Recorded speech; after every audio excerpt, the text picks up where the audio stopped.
বাজারে আসতে হবে। হরি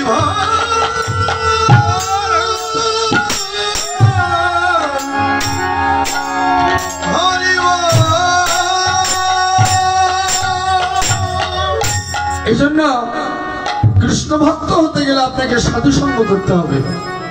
চৈতন্য বললেন কৃষ্ণ ভক্তি জন্মমূল হয় সাধু সঙ্গ। যারা সাধু সঙ্গ করে তারাই কৃষ্ণ ভক্তি লাভ করতে পারে। এই জন্য বললেন সাধু সঙ্গ সর্বশাস্ত্রে কয়, সাধু সঙ্গ লভ মাত্র জীব সর্বসিদ্ধি হয়। এই জন্য আপনাকে সাধু সঙ্গ করতে হবে। অনর গৌর আপনাকে সাধু সঙ্গ করতে হবে, প্রতিদিন আপনাকে সাধু সঙ্গ করতে হবে। আর সর্বক্ষণ আপনাকে গুরুর বদনটা ভাবনা করতে হবে।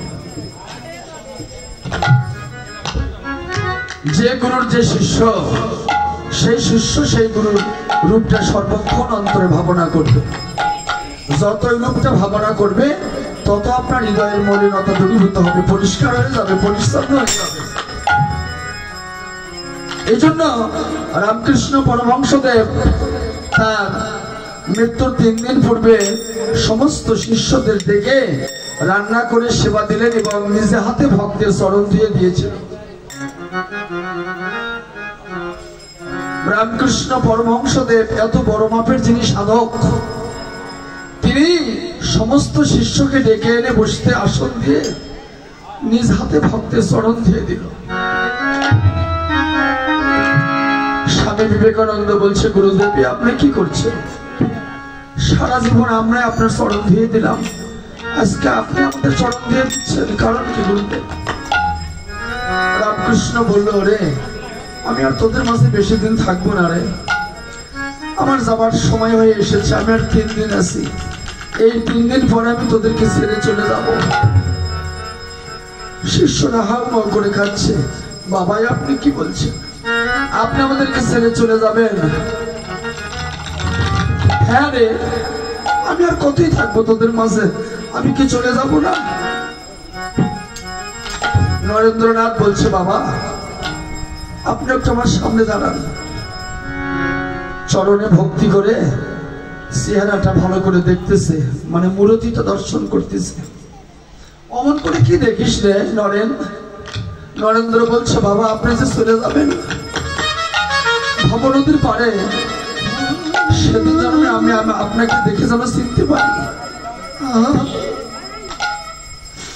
ওখানে তো লক্ষ লক্ষ গুরু থাকবে, লক্ষ লক্ষ কোটি কোটি গুরু থাকবে, তার মধ্যে নিজের গুরুকে চিনে নিতে হবে। এই জন্য গুরুর ছবিটা বাড়িতে রাখতে হবে, প্রতিদিন ফুল জল দেওয়া লাগবে, আর ঘন ঘন গুরুর সাথে দেখা করতে হবে। আপনার দরকার গুরুর কি, এই যে মুখমণ্ডলটা, চেহারাটার দরকার। সেই ভবপারে লক্ষ লক্ষ গুরু থাকবে, তো লক্ষ লক্ষ গুরুর মধ্যে যদি আপনার গুরুকে আপনি চিনে নিতে না পারেন, তাহলে অন্য গুরু তো আপনাকে পার করবে না। আপনার নিজের গুরুর হাত ধরে আপনাকে সেদিন পার হতে হবে। সেদিন নরেন কেঁদে কেঁদে বলছে, গোবিন্দ হে, রামকৃষ্ণকে বলছে, গুরুদেব ওই ভবনদীর পাড়ে গিয়ে যখন আমি দাঁড়াবো, সেদিন যেন আমি আপনাকে দেখে চিনতে পারি। দয়ার গুরু, ওই ভবনদীর পাড়ের ঘাটে সেদিন তুমি আমার হাত ধরে পা করে নিও,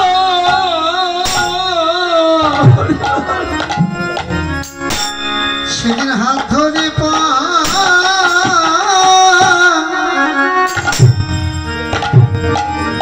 করে নিও, সেদিন হাত ধরে পা করে নিও, সেদিন হাত ধরে পা করে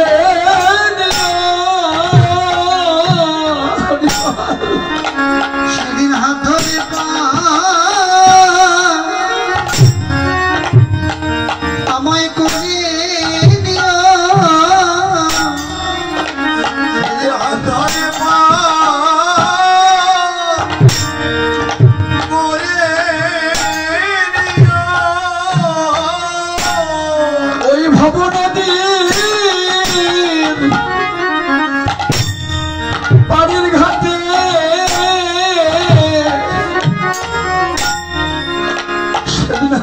ধরে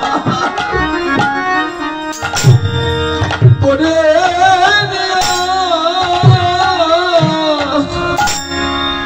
ওই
ভব নদী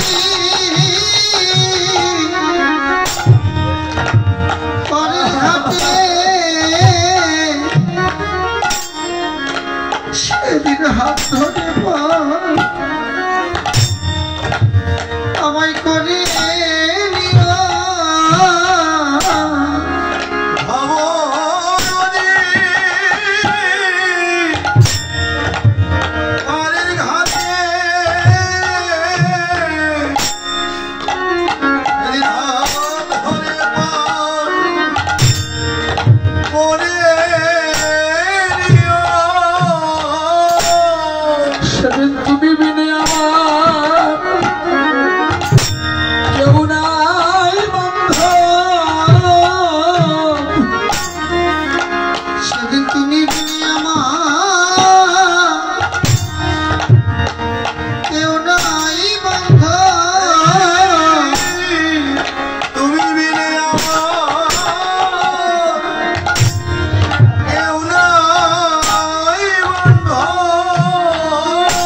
ভাই বলো আর বন্ধু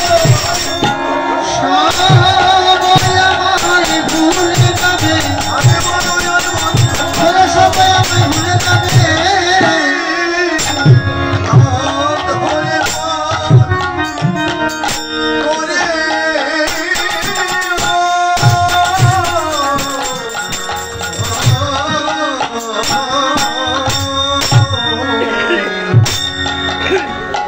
সেদিন কেউ সাথে যাবে না মা, স্ত্রী পুত্র ভাই বন্ধু স্বজন বান্ধব আত্মীয়, এদের সাথে 2 দিনের দেখা। আসলে এরা কেউ নয়, এরা আমার কেউ নয়, ওদেরও আমি কেউ নই। ক্ষণিকের কয়েকদিনের জন্য ওদেরও আমি কেউ নই, আমিও ওদের কেউ নই, ওরা আমার কেউ নয়। যতক্ষণ দেহে প্রাণ আছে, অমুক আমার স্বামী, অমুক আমার ছেলে, অমুক আমার মেয়ে, অমুক আমার জামাই, আসলে 2 চোখ বন্ধ হলে এরা কেউ নয়। যতক্ষণ আপনার অর্থ আছে ততক্ষণ সবাই আপনার। যেদিন আপনার অর্থ থাকবে না সেদিন আপনার আর কেউ থাকবে না।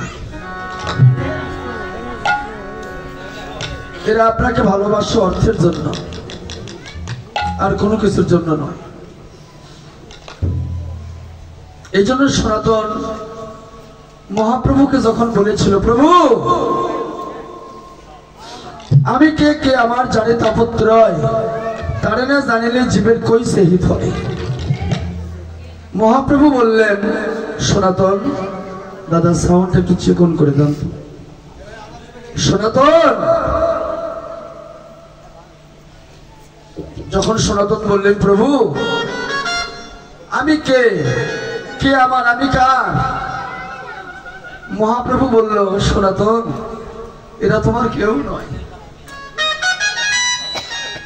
তাহলে মহাপ্রভু বললেন, জীব নিত্য কৃষ্ণ দাস। তাহলে তুমি একমাত্র গোবিন্দের দাস। ভগবানের সেবা করাই তোমার একমাত্র ব্রত, এটাই তোমার ধর্ম। কারণ এ জগৎ তুমি যাদেরকে ভালোবাসো এরা কোনো জন্মেই তোমার আপন ছিল না, এ জন্মেও তোমার এরা আপন নয়, আগামী জন্মে কোনো জন্ম এরা আপন থাকবে না, তুমিও থাকবে না, ওরাও থাকবে না। 2 দিনের পথের পরিচয়, কয়েকদিন সংসার জীবনে, কয়েকদিনের জন্য এরা আপন। আসলে এরা কেউ আমার নয়, এরা একমাত্র করুণা। এরা আমার সাথে বা আমি ওদের সাথে একমাত্র করুণা করতেছি, লীলা। আসলে এরা কেউ নয়, একমাত্র পরমেশ্বর ভগবানই আমার আপন। তাই একদিন আমার স্ত্রী আমাকে ছেড়ে চলে যাবে, নয়তো বা আমি ওকে ছেড়ে ওর আগেও চলে যাব, আগেই চলে যাব। ছেলে মেয়ে নাতিপতি একদিন আমি ওদেরকে ছেড়ে চলে যাব, ওরাও একদিন চলে যাবে। তাহলে এই আত্মার একটা মালিক আছে, এই আত্মার মালিক হচ্ছে একমাত্র পরমেশ্বর ভগবান। এদের সাথে আমার দেহের সম্পর্ক, আত্মার সম্পর্ক এদের সাথে নয়। এদের সাথে দেহের সম্পর্ক আর অর্থের সম্পর্ক। আত্মার সম্পর্ক একমাত্র সেই পরমেশ্বর প্রাণ গোবিন্দের সাথে, যার অংশ আমি, যেখান থেকে আমি আসছি সেখানে যদি আমি যেতে পারি সেদিনে আমার এই মানব জন্ম ধন্য। তাহলে আমি যে সেখানে যাব, কি নিয়ে যাব, কি ধন নিয়ে যাব? আসার সময় আমি কি নিয়ে এসেছিলাম, যাবার সময় আমি কি নিয়ে যাব। আসার সময় কি নিয়ে এসলাম, যাবার সময় কি নিয়ে যাব। খালি হাতে গেলে সেদিন তো আমাকে গ্রহণ করবেন না, নিশ্চয়ই কোনো কাজ নিয়ে আমাকে এখানে পাঠিয়েছেন ভগবান। সেটা কি? সেটাই কোনো একটা কর্ম। তাহলে কর্মটা কি? এই কর্মটাই হচ্ছে একমাত্র ভগবানের কর্ম। কারণ সেদিন আমরা প্রতিশ্রুতি করে আসছি, অঙ্গীকার করে আসছি, প্রভু জগতে যা তোমারই কাজ করব। কিন্তু জগতে এসে তো তার কাজ করতেছে না, এসে করতেছে আমার কাজ।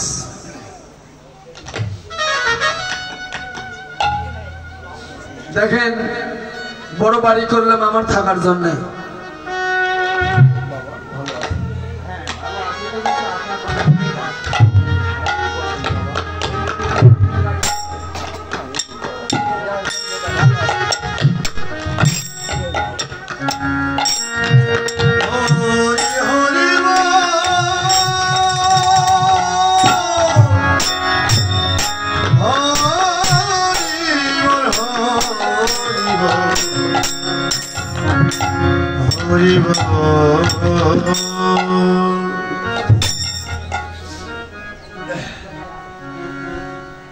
তাহলে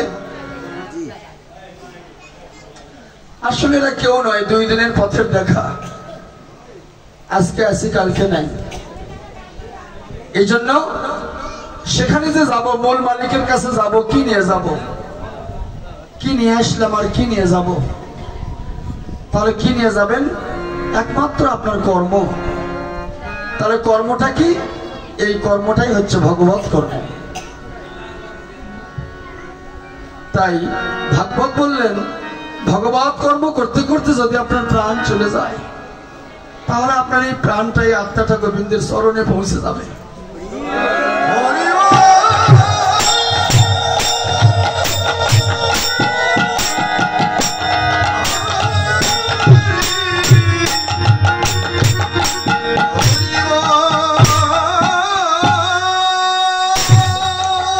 হরিনাম করতে করতে আপনার প্রাণ চলে গেল, আপনার আত্মাটা গোলক বৈকুণ্ঠ ধামে চলে গেল। কোন একাদশীর দিনে আপনার প্রাণ চলে গেল, আত্মাটা বৈকুণ্ঠে চলে গেল। কোন হরিধামে প্রাণ চলে গেল, যেমন এটা হরিধাম, সাধুগুরু বৈষ্ণবের বাজার, এটা হরিধাম। হরিধামে প্রাণ চলে গেল, আপনি গোলক বৈকুণ্ঠে চলে যাবেন। তাহলে মাঝখানে একটা বস্তু আছে, সেই বস্তুটাই হচ্ছে একমাত্র ভক্তের চরণ ধূলি। তাই বললেন, ভক্ত পদধূলি, ভক্ত পদজল, ভক্ত ভুক্ত অবশিষ্ট, এই 3 সাধনের পর। তাই রূপ গোস্বামী বললেন, লল্লমপি মিল্লমি কলম, কোটি জন্মের সুকর্ম দিয়ে কৃষ্ণ ভক্তি লাভ করা যায় না। কৃষ্ণ ভক্তি লাভ করতে গেলে একমাত্র সাধুগুরু বৈষ্ণবের চরণ ধুলি মাখতে হবে। তাই লালসারূপে মূল্য দিয়ে তা ক্রয় করা সম্ভব। লালসারূপে মূল্যটা কেমন? বৈষ্ণব চরণ ধুলি মাখো, তোমরা বৈষ্ণব চরণ ধুলি অঙ্গে মাখো, বৈষ্ণব চরণ ধুলি অঙ্গে মাখো। তোমার কৃষ্ণ প্রেমে উদয় হবে, বৈষ্ণব চরণ ধুলি অঙ্গে মাখো। কৃষ্ণ প্রেমে উদয় হবে, বৈষ্ণব চরণ ধুলি অঙ্গে মাখো। বলে কৃষ্ণ ভক্তি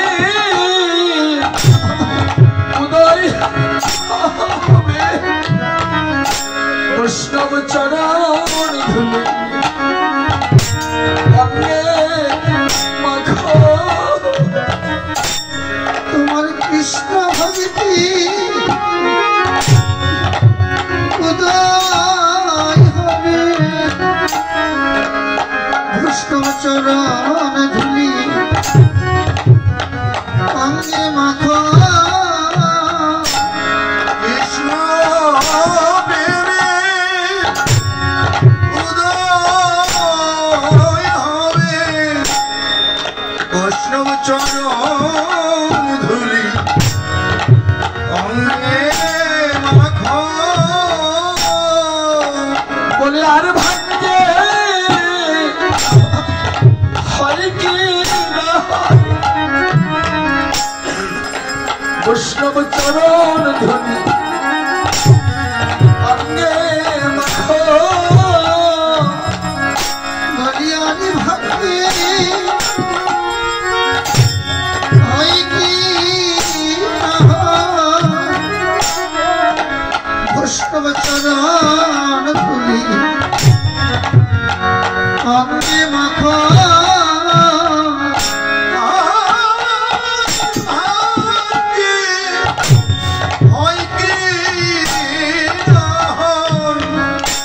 বৈষ্ণব চরণ ধুলি অঙ্গে মাখো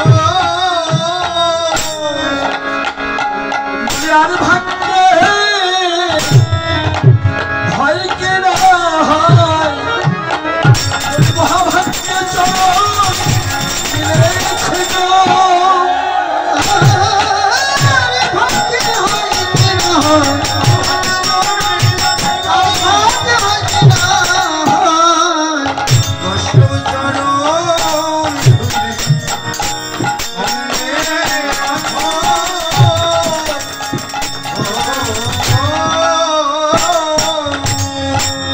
তো বাবা এই যে বৈষ্ণবের চরণ এটা কিন্তু একটা ভাগ্যের ব্যাপার ভাগ্য ছাড়া বৈষ্ণবের চরণ আপনি পাবেন না